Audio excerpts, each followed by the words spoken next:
بسم اللہ الرحمن الرحیم۔ السلام علیکم پیارے ناظرین، آج کی اس ویڈیو میں ہم آپ کو بتائیں گے کہ پاکستان میں عید الفطر 2022 کا چاند دیکھنے کے لیے مرکزی رویت حلال کمیٹی کا اجلاس آج 1 مئی بروز اتوار کو اسلام آباد میں طلب کر لیا گیا ہے۔ اجلاس کی صدارت چیئرمین رویت حلال کمیٹی مولانا عبدالخبیر آزاد کریں گے۔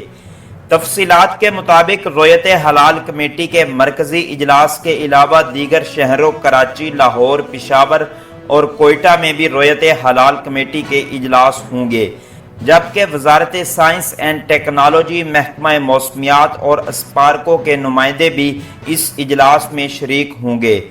واضح رہے کہ پاکستان میں عید الفطر 3 مئی 2022 بروز منگل کو ہونے کے امکان زیادہ ہیں، لیکن حتمی فیصلہ رویت حلال کمیٹی آج اجلاس کے بعد ہی کرے گی۔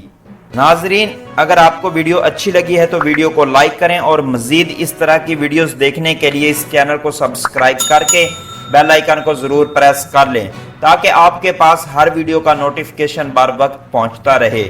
ملتے ہیں کسی نئی ویڈیو میں، تب تک کے لیے اللہ حافظ۔